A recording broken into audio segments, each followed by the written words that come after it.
hearings. Katulad dito, may due notice, may summary hearing. Summary yan, ha? May immediately remove or dismiss any respondent PNP member in any of the following cases. When the charge is serious and the evidence of guilt is strong. Do you suppose, General Baton, that the evidence of guilt and the charge is serious in this particular case? Your Honor, my power to dismiss is effective only after due process, Your Honor. Sinabi ko dito, after due hearing. Yes, Your Honor. Yung due hearing, Your Honor, that's due process. Kasi pag marami na kasing kaso, Your Honor, na dismiss kaagad, gagawin niya ng mga itong dinismiss natin, gagawin nila yung technicality para ma-restate kaagad sila, Your Honor. Sir, excuse me, kung walang gana lang, ano po, pulis ho yan eh. Binigyan ng bayan natin, ng otoridad, ang mga kapulisan na magdala ng baril. Kaya dapat, they're subject to a different, kaya nga summary hearing eh. Summary. Ito, administrative case ito. Administrative case ito ang gagawin nyo. Tatanggalin nyo yung may sakit na pulis, huwag ka muna mag-duty, suspendido ka o tanggal ka para hindi ka makapatay pa ng ibang tao. Ang sinasabi, yan malinaw sa batas. Kaya ako, parang dead letter law ito eh. Dapat, administratively, you're suspended or you're dismissed. In the meantime, he can appeal. In the meantime, yung napatay, masaya yung napatay, yung pamilya, dahil, at least gumalaw ang gobyerno. Pero pag hindi gumalaw ang gobyerno at napakatagal na ginagawa natin, magagalit ang tao. Kaya ang sinasabi, wala tayong magagawa. Para bang ang ginagawa natin sa tao pinapagod natin ang tao. Pahabaan ng pisay sa pera, pahabaan ng pasensya, at talo ang tao palagi pag ganyan ang labanan. Kindly answer, please. I'm sorry to have to put you to this, but you have to know that the law is there for us to implement, to enforce. That's why you're called law enforcers. Enforce the law. Yes, Your Honor. After the full-blown investigation, Your Honor, I can... After summary hearing. Summary hearing. Tawagin niyo sila, ayan ang IAS, summary hearing, pagkatapos yun, administratively suspended, dismissed. Gusto mo mag-appeal? Pwede pa yun. Pagkatapos yung summary hearing sa administrative case, file ang kaso sa korte. Murder. Tama po ba yan? Yes, Your Honor. Pare-pareho naman mo. Abogado ba kayo? Hindi po, Your Honor. Meron sa likod nyo, maraming abogado. Meron akong director ng legal service. Sige po. Yan lang po gusto ko sabihin. Thank you po. Nagagalit na sa akin si Senator Dillon. Nakikita ko sumisibangot na. Sige po. No, pero susundan ko yung tinatanong nyo. Yung pong proceedings dito, General De La Rosa, what the public heard in open hearing, the questions asked, the answers given, those who are responsible were given a chance to rebut, to explain, assisted by counsel. Would you consider this as a summary hearing? Pwede po ba yan? Dahil ang summary hearing, pwede po bang lahat na transcript dito ibigay ng IAS? Administrative lang ito eh. Ibigay ng IAS sa mga respondents at pasasagot man o pwede rin gamitin na basihan. Yun ba'y pwede para sa summary hearing? Your Honor, can I request my Director of Legal Service to answer your question, Your Honor? Police Chief Superintendent Roque, Your Honor, my Director for Legal Kasi Service. po, ang punto ni Senator Gordon, kung nakita naman ng taong bayan ang mga sagot at tanong, kung 6 na buwan pa, para sa pulis, administrative hearing lang ito. At ang due process is a situation where you are given an opportunity to defend yourself and to be heard. Yun ba pwede? Pwede bang bilisan natin to? Mr. Chair, with your permission. Please proceed.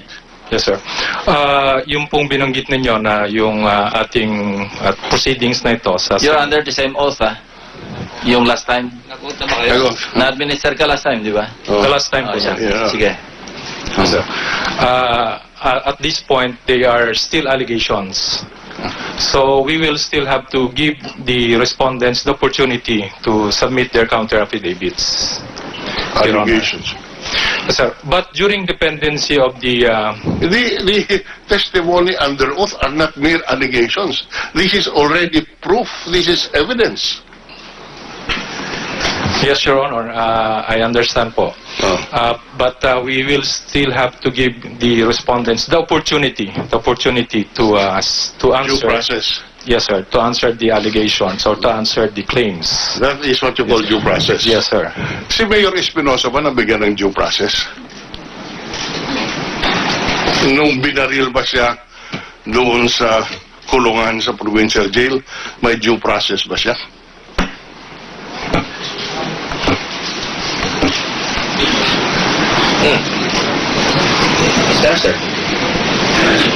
So I think that's still a subject matter of the ongoing investigation. Oo. Come on, ano ba naman? Nabi, you know, the Secretary of Justice, after responding to a series of questions, came to the conclusion that this is premeditated. Now, kaya ang tanong ko po, si Mayor Espinosa ba nagkaroon ng due process?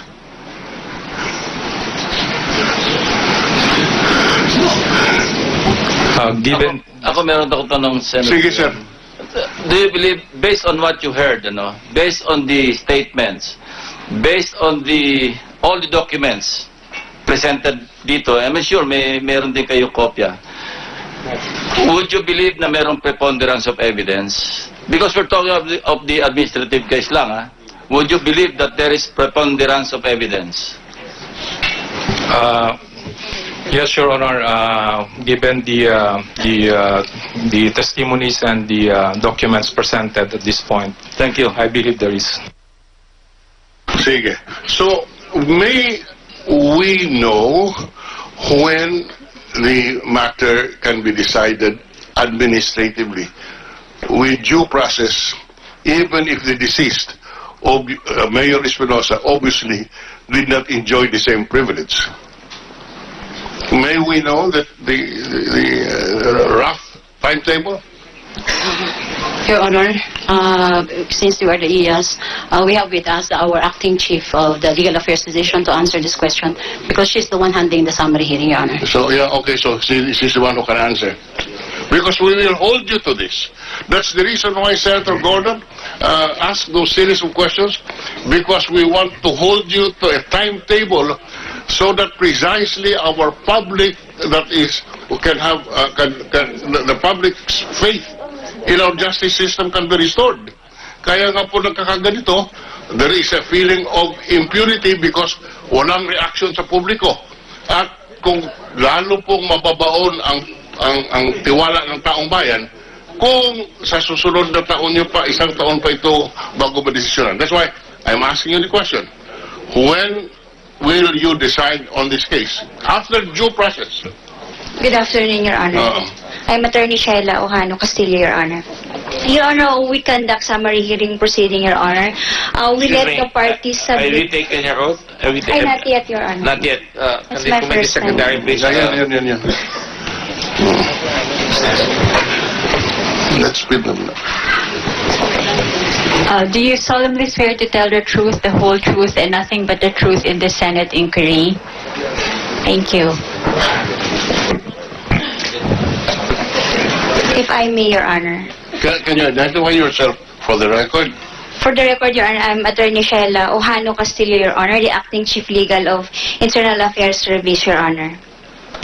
Your Honor, during the summary hearing proceedings of EAS, we conduct the same by letting the parties file their answer first, and then we scheduled it for pre-trial conference and pre-trial for 1 day, and after that, we let them submit position paper, Your Honor, within 15 days, because we are following the policy of the NAPOLCOM. So after 15 days, and may I suggest you make this non-extendable? Can you go on record? Yes, Your Honor. What yes? It is non-extendable, Your Honor. Susundin ko na. After 15 days, how long will it take you to decide? Your Honor, if we have enough time, Your Honor, we decided You within better 5 have enough time, within given the 5 days, stakes, Your Honor. within 5 days Yes, Your Honor. from the submission Of the position paper, of the Your Honor. position paper. When do you expect the position papers to be submitted? After determination of the pre-trial conference, Your Honor, within 15 days. I know. Just give me the dates. Never mind, these periods. When do you expect the position papers to be submitted? From which date you'll be resolving within 5 days the case? On what cases, Your Honor? Oh, Jesus Christ. Di ba may Your Honor, hinaharap? the pending case is not yet in the summary proceeding, Your Honor. It is still in the prosecution division, Your Honor. So there is no case yet. As to the pre-charge investigation, Your Honor, but not yet in the summary proceeding, Your Honor. Can I ask for a 1-minute suspension? 1 minute suspension.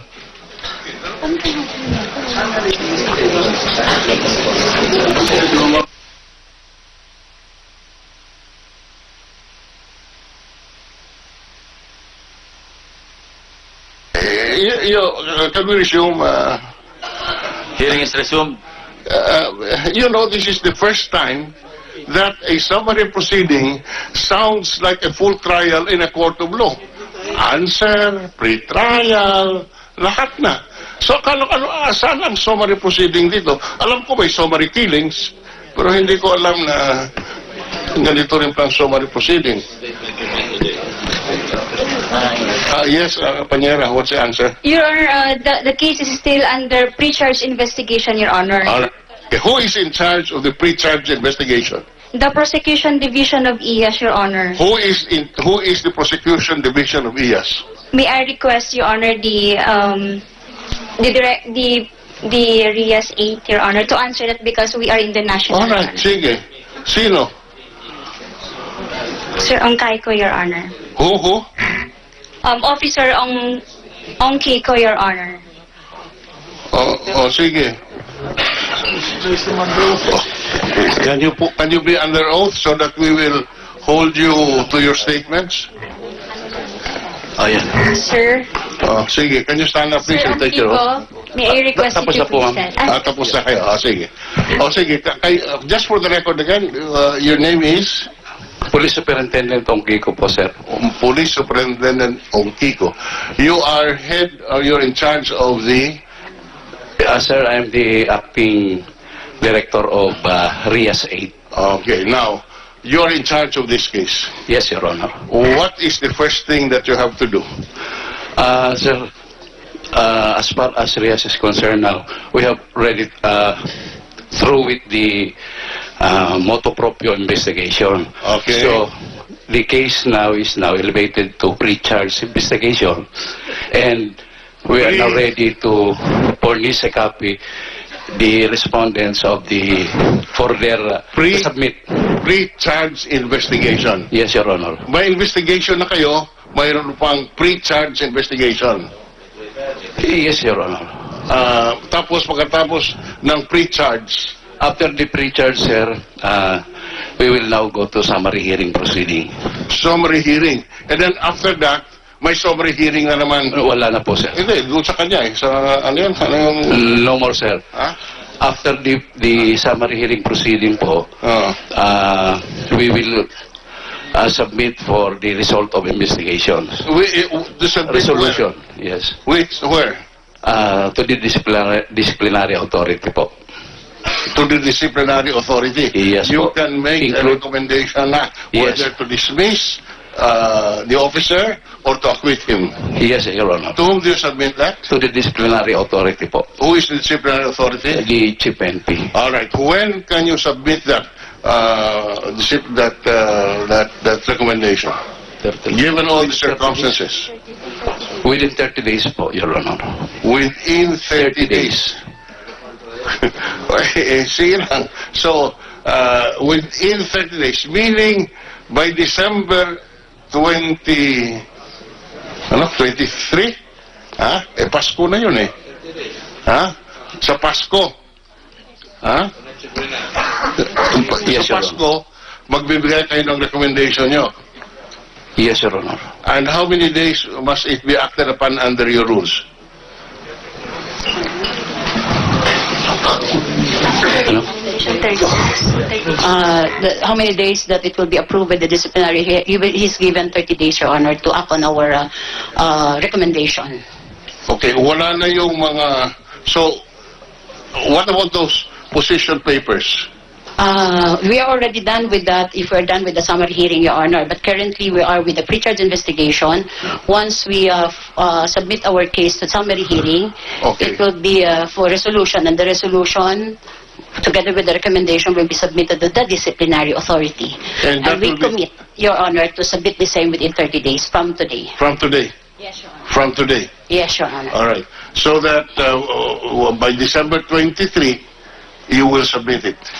Yes, Your Honor. Can you just inform the committee?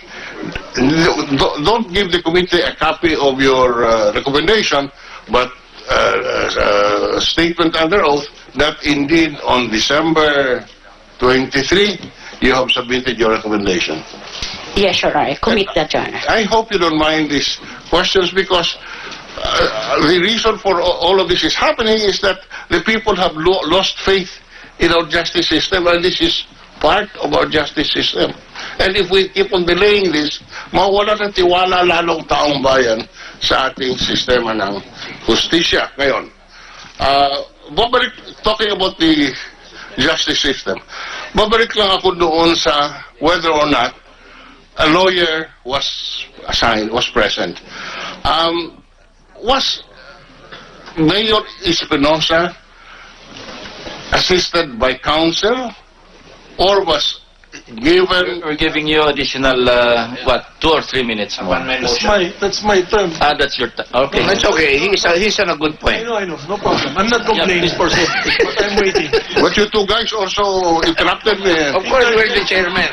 We learned from you. I lost my train of thought. Your fault.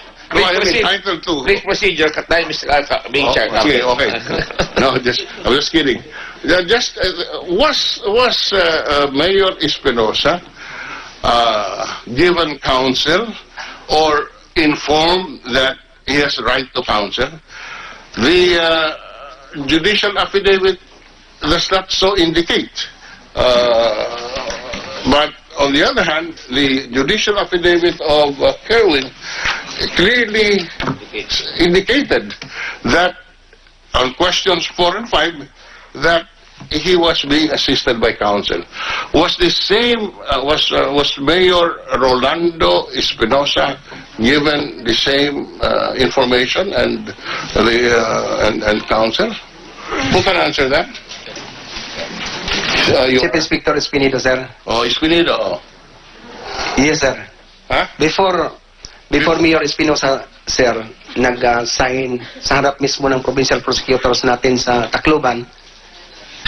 Nagsabi muna yung provincial prosecutors na kausapin siya ng 2 abogado na sinabi ni RD kanina na nag-assist doon sa Ano ang pangalan ng 2 abogado? hindi ko na natandaan yung Hindi mo matandaan. Nabanggit ba yan? Congressman Veloso? Yes? Yes, Your Honor.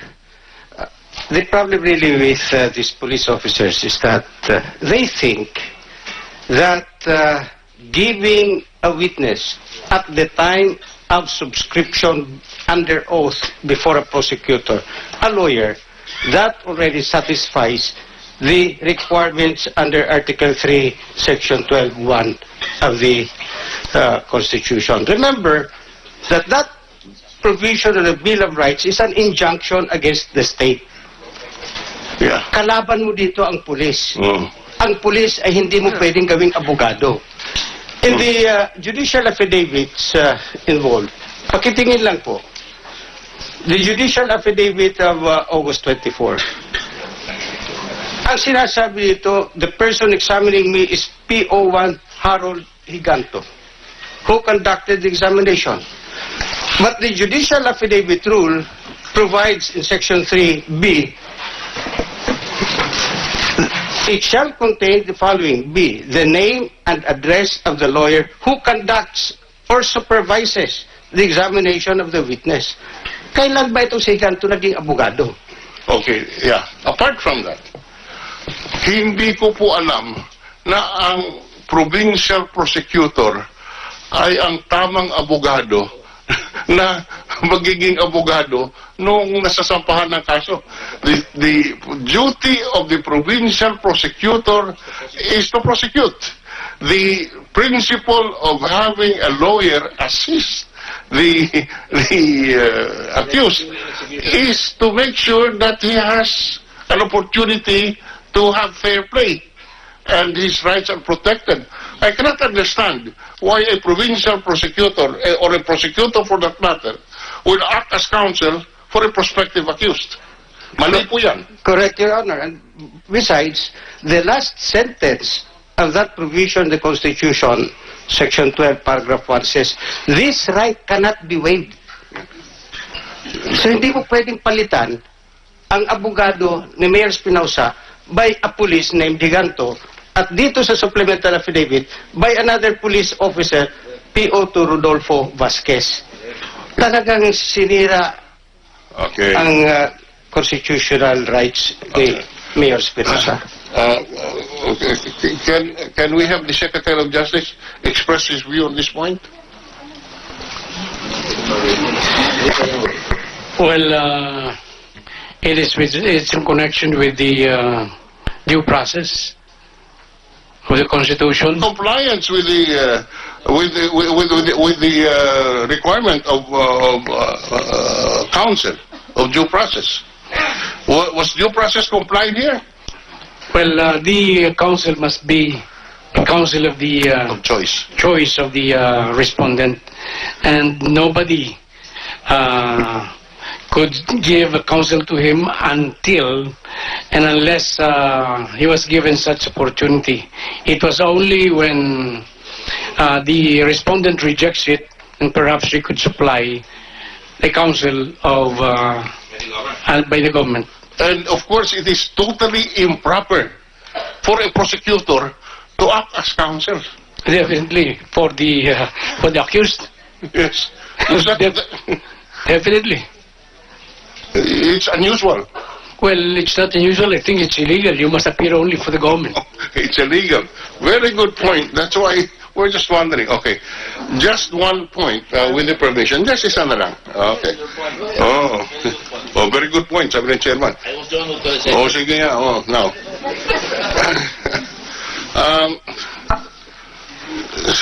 Paano to si... Kerwin, sabi mo noong 2004 ka pa nag-umpisa magnegosyo sa droga. Tama po ba yan? Tama po, Your Honor. Ngayon, masyadong mahaba ang panahon, ngunit let's say for the last 5 years, magkano po ang inyong gross sales bawat taon ng droga? Magkano ang naibibenta niyong droga? Sa nakalipas, let's say na 5 taon, umpisahan natin, just off the top, ano lang, talagang estimate lang. Nirelease na mo ba ang sales mo? Hindi. Erwin, Ay, Your Honor. nirelease na mo ba ang benta mo? Hindi. Hindi. Hindi. Alright. So, sa recollection mo lang, magkano ang gross sales mo noong let's say 2013? 2013. Magkano ang ano? Depende po yun, Your Honor, kasi ibibigay namin consignment. Kaya Yung nga, iba. Hindi. Yung ano lang, estimated, ano lang. Estimate lang, oo, estimate. For 1 year. Oo, for 1 year, 2013. Estimate lang. Just so we can get an idea of this. 4.5 times. Mga estimated siguro 40 to 50 million. 40 to 50 million per year. Yeah. Estimate. Yes. Yan ang sales mo. Yes. Ngayon, sa 2014, roughly lang,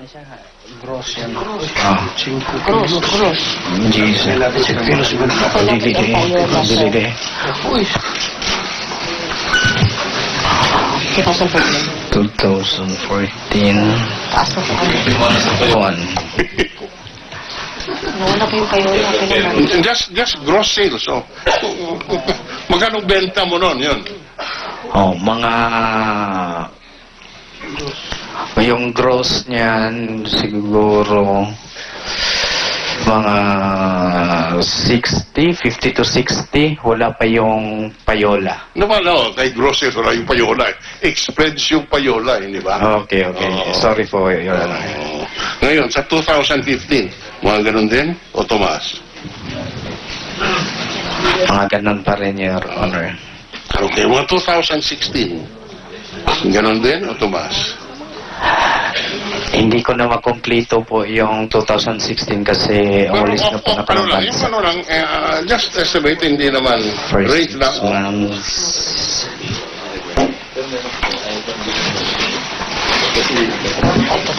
Uh, 30 to 35. 30 to 35. Ngayon, doon sa mga gross sales mo, distributor ka lang, hindi ba? Sabi mo? Hindi Yes. ka man manufacturer. Yes, Your Honor. Ngayon, ano ang cost of sales mo? Magkano bili mo sa doon sa mga producers? Kila Peter Co, pag ganyan. Per kilo po, Your Honor. Oo. Magkano percent? Percent lang. Kung 100,000 o 100 ang benta mo, magkano doon ang percentage nung cost nung shabu na binili mo? Kasi distributor ka lang eh. Mayroon bang 20%, 10% ang cost? Magkano? Your Honor, excuse me, nalilibog na ako sa... Nalilito ka, hindi ka na nalilibog.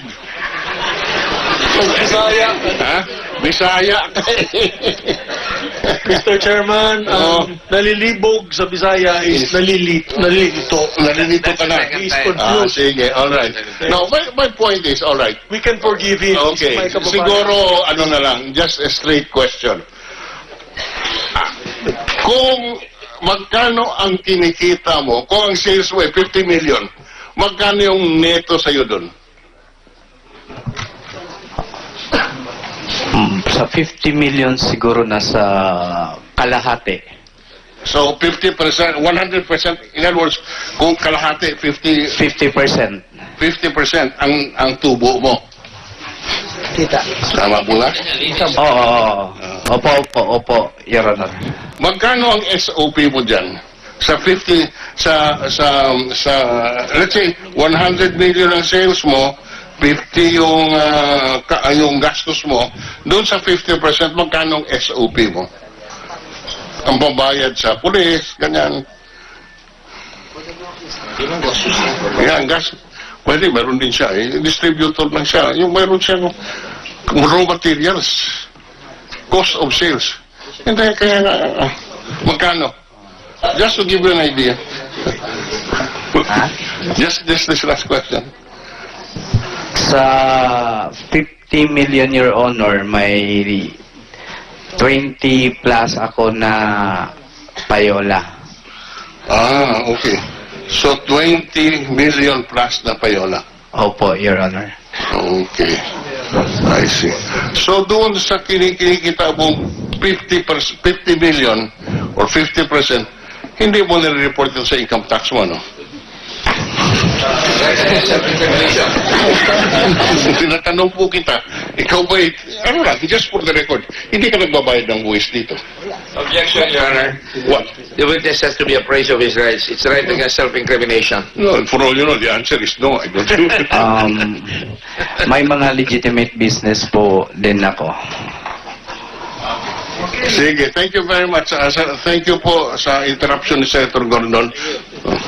Senator Mix, Subiri is recognized. Maraming salamat, Chairman Gordon, Chairman Lacson. Just for the record, excuse me, I will interrupt again. We have to apply the same norm when we apply to the police that they must respect the rights of the accused. When you ask somebody whether he's paying his taxes, that is a criminal case that can be filed against him. So that is his right. we went to the same law school. I think he was absent when that was taught. Thank you very much. Thank you, Mr. Chair. May hapon, Kerwin. May hapon, General De La Rosa. Kay Secretary Aguirre, good afternoon. Is it all right, Mr. Chairman, because I want to show some pictures that were very important and vital that were not presented last week or in the last hearing. I present this because I got this information from this gentleman beside me. Kung okay lang sa iyo, Kerwin, siguro wag mo na tignan ito dahil sa tatay mo to, pero napakalaga, ipapakita po namin sa committee. And I would like to ask Mr. Byron Acob to substantiate itong picture na ito. Kinuha mo ito, Mr. Chairman, this gentleman was the media that was there right after the mayor was shot. At ipapakita po natin dyan na wala pong baril ang mayor. I'd like to confirm that. Can you confirm that, Mr. Acob, na wala pong baril si Mayor Espinosa at that time, pagpasok mo sa Zelda? Okay, Alcoba po yun. Yes, Mr. Acob, Alcoba. Okay. Ganyan po yung pagpasok ko, Your Honor. Nakita ko nakahiga siya sa sahig ng kanyang selda kung saan wala po siyang baril na makikita sa kanyang... At wala po kayong nakitang baril doon? Wala po. Kahit po yung marking ng baril na palatandaan may baril na kinuha ng Soko, pero wala po ako nakita.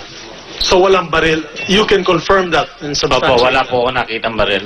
Sa next slide po, para kay Kerwin, tanggalin na po natin yan. Yung susunod na slide dito sa CCTV equipment, pakitanggal na po yung pictures na yan. Pinapakita din po ninyo dito na pinuha po ang equipment. Opo, wala na po dyan yung CCTV device para makita yung mga paligid sa jail.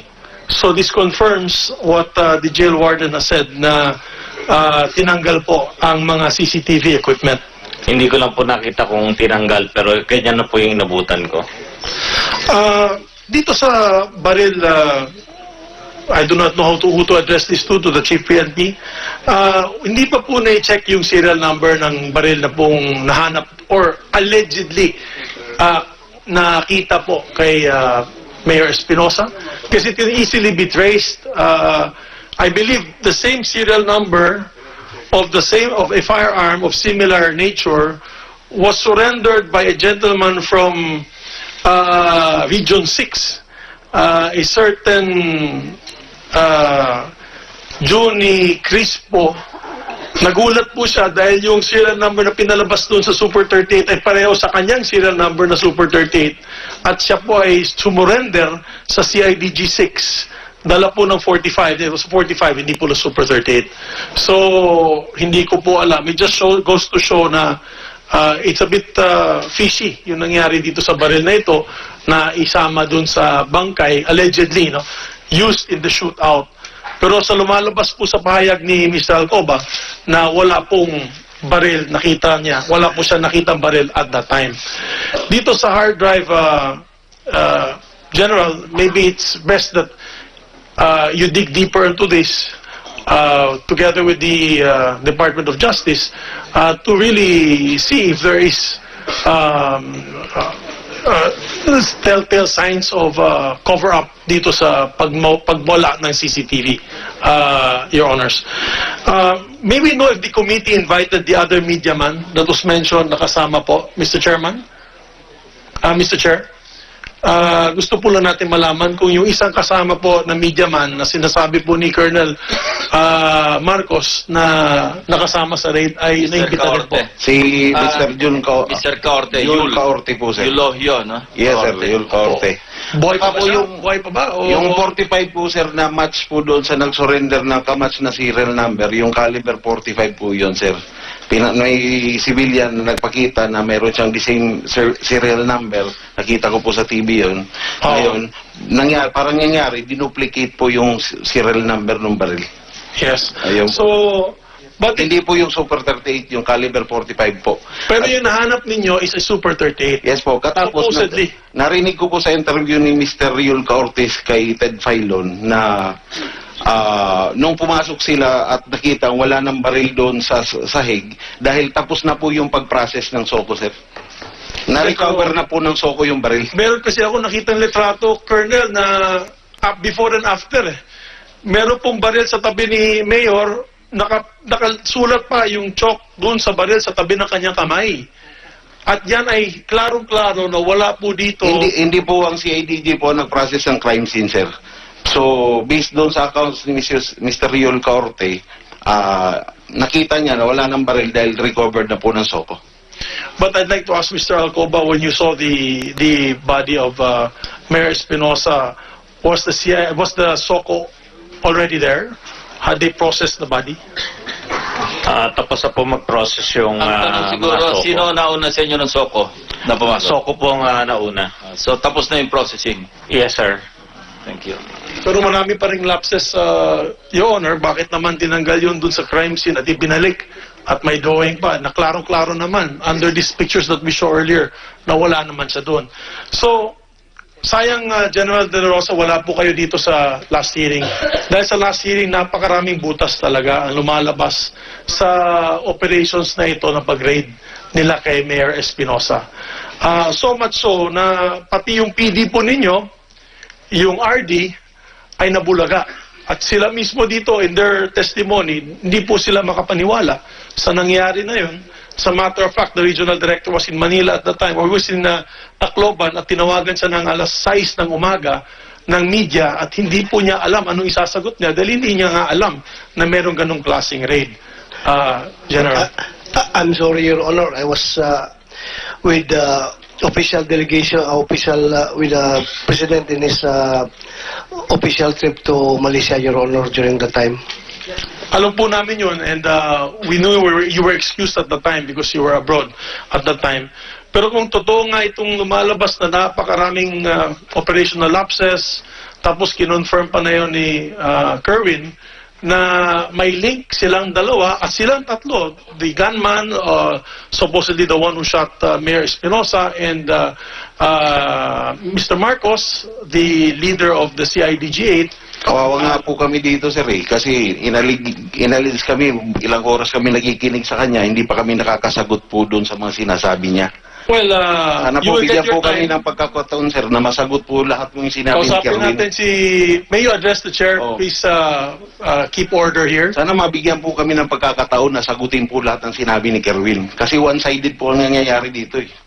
Are you accusing the committee of being one-sided? You will have your chance to respond to the allegations or accusations. Ayaw, Your Honor.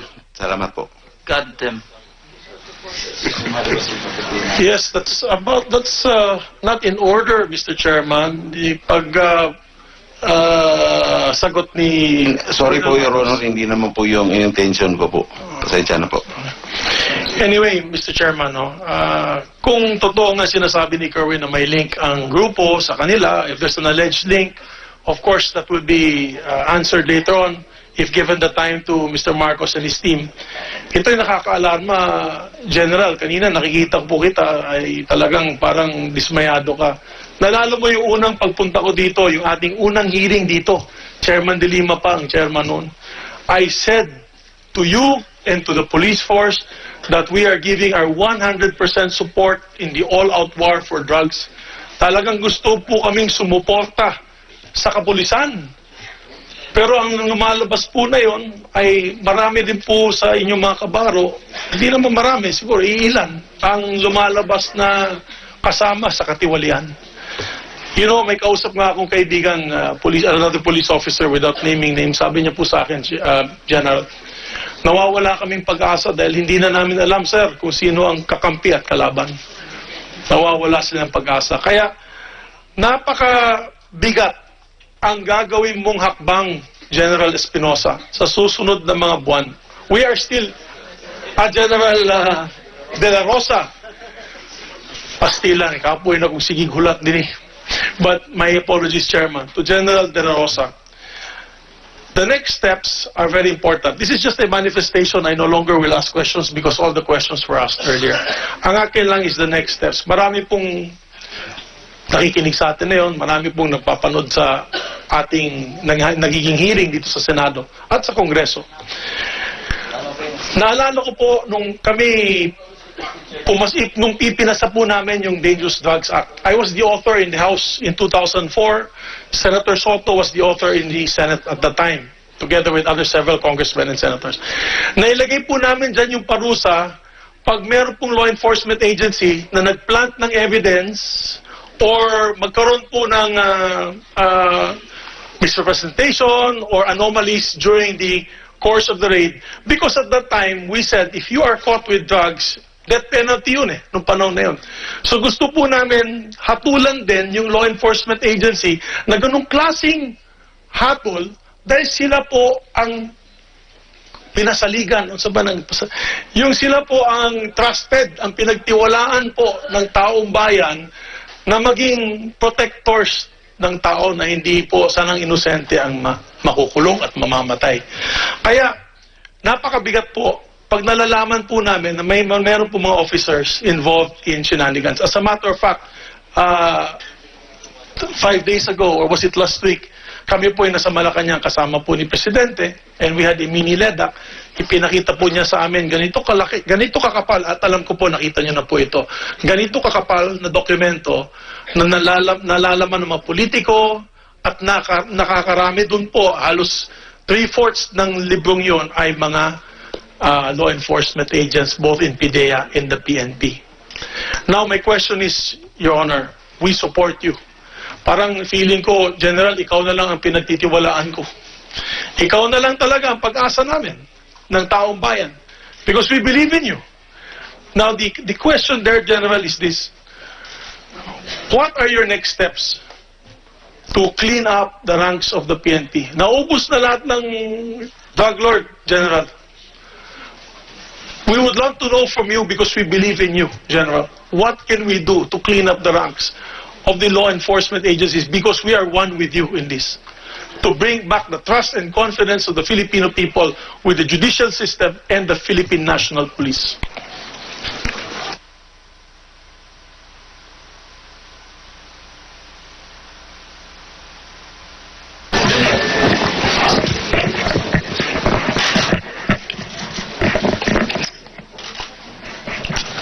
Your Honor, I cannot blame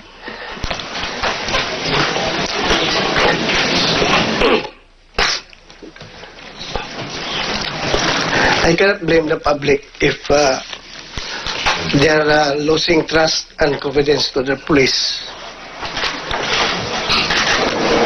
Because I myself, sasabi mo nga, hindi mo na minsan alam kung sinong pagkatiwalaan. Your Honor, like for example, itong nangyari kay Chief Inspector Joby Espinilo. Nilagay ko siya doon as Chief of Police sa Albuera.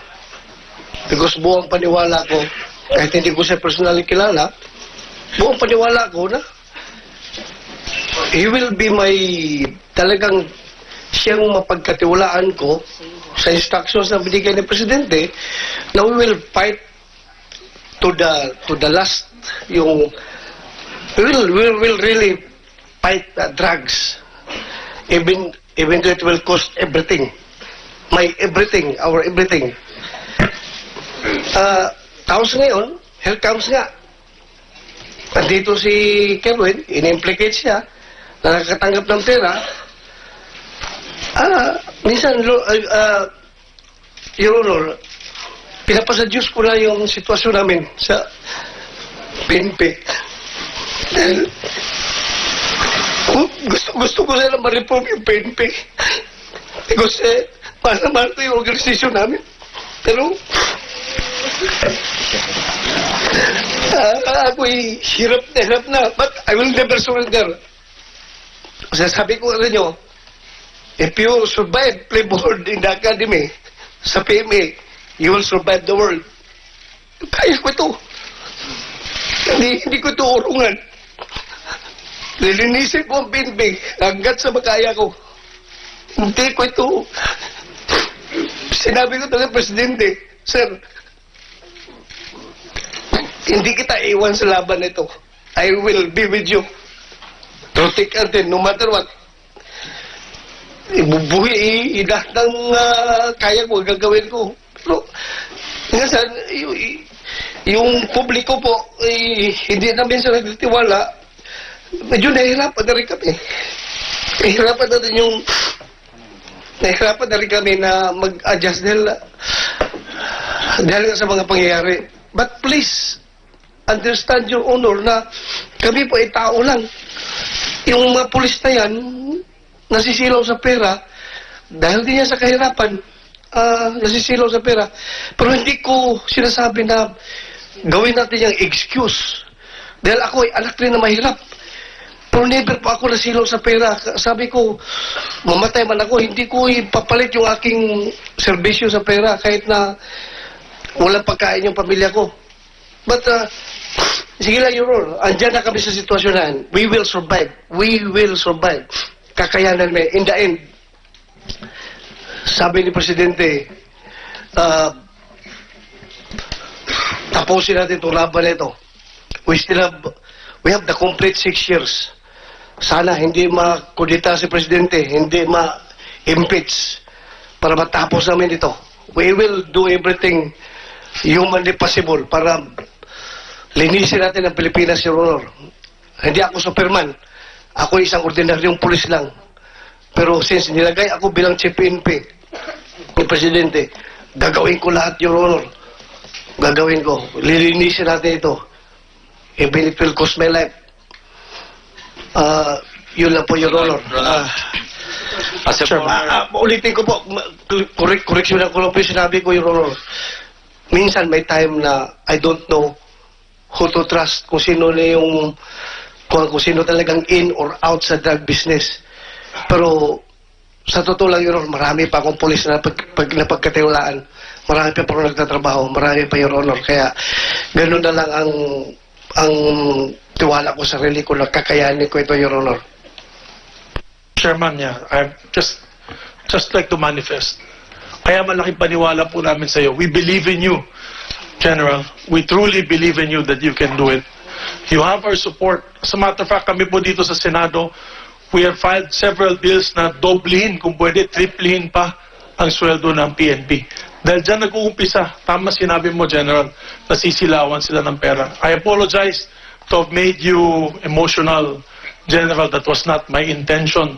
My intention was to show you our support, that we believe in you, General. Thank you, Chairman. Thank you. Ito, on the side of the table, if there's anyone here who understands kung ano yung law enforcement, especially yung buhay ng police, ako siguro yon. Ako, for one, I can speak for myself, I can give you so much leeway do sa inyong enforcement. Pero pagka masyadong blatant na, with impunity, I think